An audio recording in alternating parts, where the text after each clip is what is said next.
want to talk about it. They don't even want to admit that they were a member of BRICS. That's what's happened. On your cabinet, sir, we saw Robert F. Kennedy Jr. get confirmed. He's going to come in here and be sworn in. Mitch McConnell has now voted against several of your nominees. He voted against RFK Jr. as the next health secretary, citing conspiracy theories. What's your reaction to that? Well, I feel sorry for Mitch. And I was one of the people that he wanted to go to the end and he wanted to stay leader. He's not equipped mentally. He wasn't equipped 10 years ago mentally, in my opinion. He'd let the Republican Party go to hell. If I didn't come along, the Republican Party wouldn't even exist right now. Mitch McConnell never really had it. He had an ability to raise money because of his position as leader, which anybody could do. You could do it even, and that's saying a lot.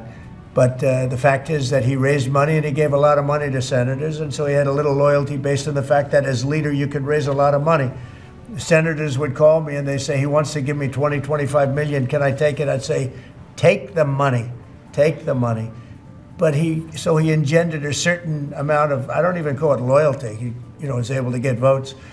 But I was the one that got him to drop out of the leadership position, so he can't love me. But he's not voting against Bobby, he's voting against me, but that's all right. He endorsed me. Do you know that Mitch endorsed me, right? Well, he did. You think that was easy? What? He had polio, obviously, and I don't know. I don't know anything about he had polio. He had polio. Are you doubting that he had polio? I have no idea if he had polio. All I can tell you about him is that he shouldn't have been leader. He knows that.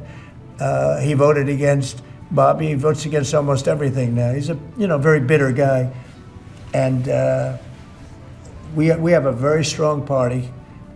And he's almost not even really a very powerful member. I'd say he's not he's lost his power, and it's affected his vote. And it's one of those things. But in the meantime, Bobby did great, got more votes than anybody thought, and I think he's going to do phenomenally, just phenomenally in that position. And everybody else likewise did well. Not only well, they got more votes than anybody thought. Tulsi, look at how she did. She did great. Marco got 99 votes. How about that? And Marco got 99 votes. And Marco, by the way, I have to tell you, Marco Rubio's done a fantastic job. He's been a great Secretary of State. They're all doing great.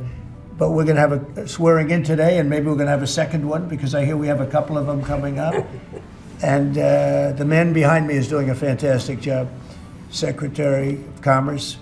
And I think you're going to see something very big come from today's signing. This is going to be a very important signing. Okay? On U.S. Steel, sir, can I ask very quickly? You said you'd meet